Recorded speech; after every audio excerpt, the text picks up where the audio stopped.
già visto il suo curriculum, ha percorso, mi permette, in lungo e in largo tutto il mondo a studiare e approfondire la materia. Come al solito gli ho fatto la domanda che a me è tipica: perché uno comincia a studiare fisica? E questa volta la risposta è stata molto pragmatica, perché suo padre gli ha concesso solo 4 anni di finanziamento universitario. E da qui come in realtà un percorso, una carriera accademica di altissimo livello, quale il professore ha avuto, vediamo che forse è iniziato in una maniera un po' che molti genitori sicuramente si domandano. Senza togliere quindi le speranze ai ragazzi che forse un futuro ce l'hanno anche, indipendentemente da quello che da giovani può apparire più attrattivo, più interessante da subito. Il professore quindi ha approfondito gli studi di fisica e come è arrivato alle nanotecnologie, argomento di questa sera. È stato attratto da questa materia, che per molti di noi è un nome che ci ispira fantasie non del tutto vicine alla realtà, ma questa sera il professore ci illuminerà, negli anni 90. Quindi è una scienza, una branca della fisica che è relativamente giovane, insomma in definitiva sono pochi più di 20 anni, e vedremo che lo studio di questa materia ha pochi più di 20 anni, e come in realtà ha fatto dei passi da gigante. Io smetto subito e lascio la parola al professore, che vi parlerà appunto della nanotecnologia. Mi rubo 5 minuti, cioè veramente quando io ho finito il liceo classico, mio padre voleva che facessi ragioneria, perché il suo sogno è che andassi a lavorare in banca, no? A questo punto io invece mi ero fissato di fare il liceo. Ho fatto il liceo classico, che non era quello di adesso, cioè una volta al liceo classico uscivi, potevi andare a lavorare in ingegneria, in qualsiasi facoltà, perché c'era anche una preparazione in materie scientifiche piuttosto avanzata. E io volevo fare medicina, però medicina erano 6 anni. Ma mio padre ha detto: no, al massimo ti pago le tasse per 4 anni, no? Per il resto l'università ti devi mantenere. Infatti io ho fatto un sacco di lavori, dallo scrutinatore delle schede del Totocalcio, insomma, che a quel tempo ti pagavano, andavi a scrutinare la domenica sera, no? Fino alle 2-3 di notte. Se sbagliavi, no, non ti licenziavano perché non avevi un contratto, cioè non potevi più andare. Ho fatto fisica, ho deciso di fare fisica, mi sono laureato in fisica, poi da Padova sono andato a Roma perché il mio relatore si era trasferito a Roma. Allora, arrivato a Roma mi sono iscritto a medicina, perché volevo fare medicina. Ovviamente ho durato 9 mesi, poi ho mollato perché non potevo fare contemporaneamente fisica e anche fare medicina. Poi ho lavorato in medicina, mi sono occupato delle protesi d'anca, cioè materiali per le protesi d'anca, materiali per problemi di persone che avevano delle forme di blocco del braccio o della gamba, quindi faceva dei materiali che creassero anche degli impulsi. E più recentemente adesso mi sto occupando, non è medicina, ma insomma è vicino a problemi della purificazione dell'acqua, quindi a distruggere i batteri in qualche modo nell'acqua, questo per dire. Quindi dico, anche se tu di partenza non fai quello che avresti voluto, però puoi riuscire anche in altre se sei obbligato per motivi economici, insomma. Bene, la mia relazione, siccome il titolo non me lo ero creato io, me l'aveva creato il mio collega, il professor Peruzzi, e ha dato il titolo, aveva dato nanotecnologie nella natura e nell'arte. Io ci ho aggiunto anche le applicazioni, in quanto sì, ce n'è molta nanotecnologia nella natura e nell'arte, per cui non è corretto che siano nate nel 90, cioè le nanotecnologie sono nate quando il nostro Signore ha creato il mondo. Infatti vedremo che le prime nanotecnologie sono sulle piante e sugli animali. Poi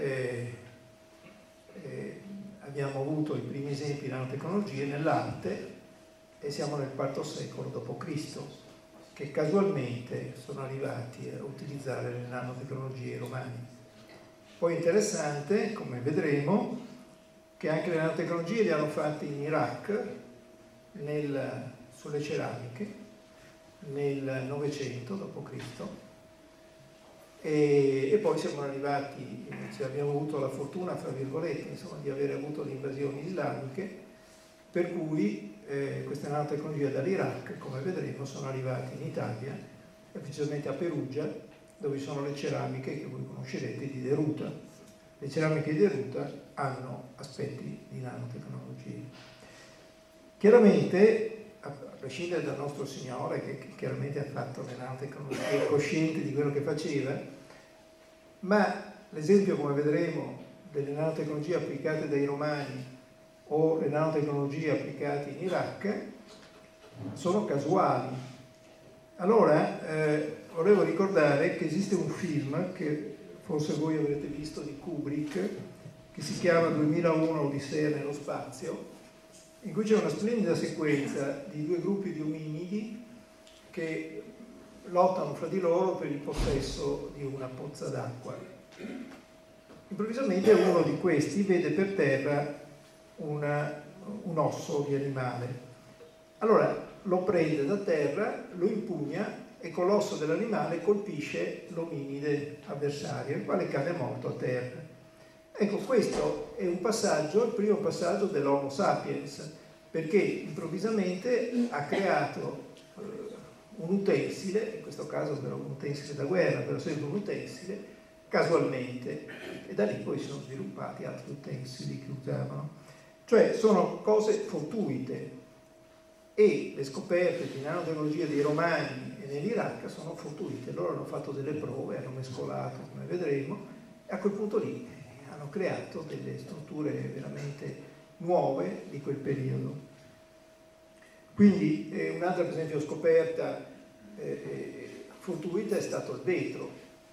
Il vetro è stato scoperto nel 3000 a.C. e anche lì è stato casuale. Cioè in pratica improvvisamente avevano mescolato della sabbia con delle foglie contenente soda o potassio e si è formato il vetro.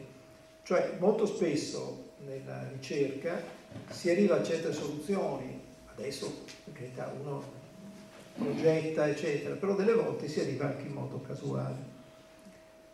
Allora io l'ho chiamato, questa è una tecnologia nella natura e nell'arte, quindi vi farò una breve introduzione che cosa si intende per nanotecnologie, poi vedremo alcuni esempi in natura, nell'arte e poi alcune applicazioni recenti.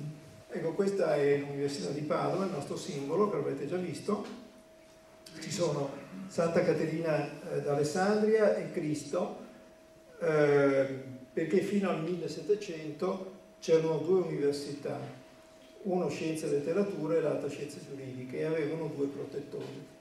La nostra è Padova è del 1222 ed è la seconda, perché i bolognesi dicono che loro sono del 1215. Vabbè, è tutto a discutere che cosa si intende per università, insomma, all'inizio.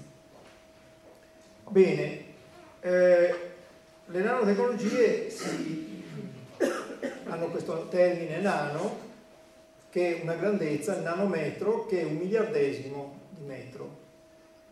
1/1000 di metro e generalmente si esprime con quel simbolo 10 alla meno 9 metri. Quindi il punto cruciale delle nanotecnologie sono le dimensioni nanometriche, cioè il 1/1000 di metro.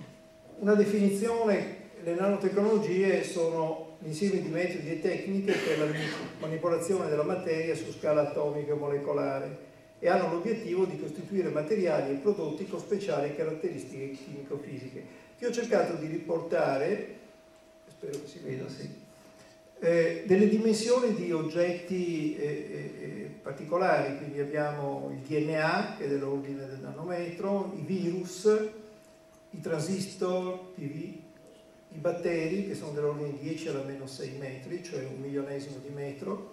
Per chi ha i capelli stanno compresi tra il micron e il millimetro, e poi il bisso. Io ho riportato il bisso, che chiaramente voi conoscete che cos'è il bisso, la cozza, insomma. Perché è importante la cozza? Perché ha del materiale, delle dimensioni, diciamo, non proprio nanometriche, ma che ha delle particolarità, che è stato utilizzato infatti per fare delle strutture nanometriche. Adesso andiamo avanti. Un nanometro è più o meno circa 4 atomi, tanto per avere l'ordine di grandezza. Se vogliamo queste questioni di nanodimensioni, le nanoparticelle sono dell'ordine di nanometri, poi abbiamo la palla da tennis. Un nanometro ricordo sempre che è un miliardesimo di metro, che è 6 centimetri, e poi da paragonare con la Luna, che è 3500 km, quindi si hanno proprio diversi tipi di dimensioni. Cosa sono le nanoparticelle?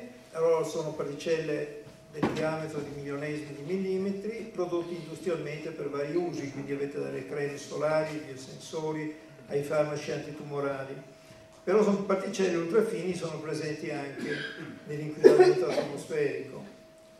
Le nanoparticelle si spostano molto facilmente da un comportamento biologico all'altro, cioè possono spostarsi ad esempio all'interno del corpo umano. Come vedremo, uno studio che io ho fatto è proprio per usare le nanoparticelle per individuare dei tessuti con tumore. Hanno una superficie esterna molto più elevata, ovviamente, come vedremo le dimensioni sulla superficie esterna prevale sulle dimensioni dell'interno della particella, ha una fortissima tendenza ad aggregarsi, e questo è un punto abbastanza delicato, questo tecnologico, di evitare che nanoparticelle si aggreghino e quindi perdano le loro proprietà. E poi ci sono proprietà chimico-fisiche nuove, assenti nelle particelle grosse. Le sorgenti di nanoparticelle vengono 90% da eventi naturali, come fenomeni di erosione, eruzioni vulcaniche, incendi, sali marini, 10% da attività umane, e in particolare in emissione secondaria abbiamo i processi di combustione e in attività industriali. Però anche le attività domestiche sono abbastanza importanti, perché come vedete, ho ricordato qui, le candele di cera producono una concentrazione di 240.000 nanoparticelle per centimetro cubo, i radiatori, scendendo, le sigarette, le persone probabilmente che fumano, la frittura di carne, per esempio, è molto importante nella produzione di nanoparticelle, la stufa elettrica, la stufa a gas. Interessante che le candele a cera producono più particelle nanoparticelle rispetto alle candele profumate. L'aspirapolvere, il profumaria, quello che viene molto pubblicizzato, e la stiratura del cotone. La stiratura della seta non produce nanoparticelle, la stiratura del cotone. Questi sono dei dati prelevati da studi sull'ambiente. Ecco, non mi soffermo qui a molto, in ogni modo volevo dire che lo studio delle nanotecnologie coinvolgono 4 grandi aree scientifiche. Uno è la fisica, uno è la scienza e l'ingegneria dei materiali, uno è la chimica e l'altro è la biologia. E se noi andiamo dall'esterno verso l'interno, noi vediamo che noi abbiamo una tecnologia per dispositivi, nanomateriali che sono utilizzati per i coprimenti, poi abbiamo tutte le nanotecnologie per la chimica e l'ambiente, e poi un grosso settore sono le nanobiotecnologie. Però non voglio soffermarmi qui, volevo solo darvi un'idea dell'importanza delle dimensioni.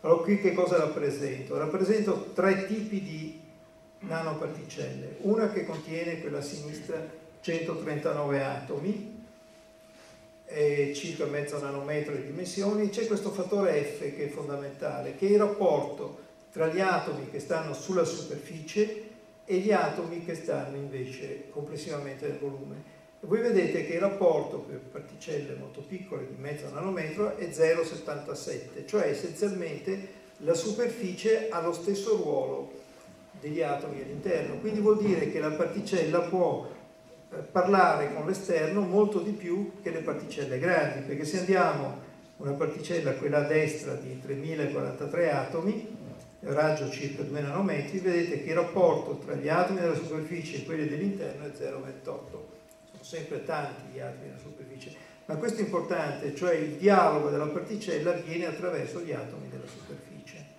Come se voi pensate nei materiali massivi, la rottura di un materiale parte sempre dalla superficie, cioè la superficie è quella che interagisce con l'esterno.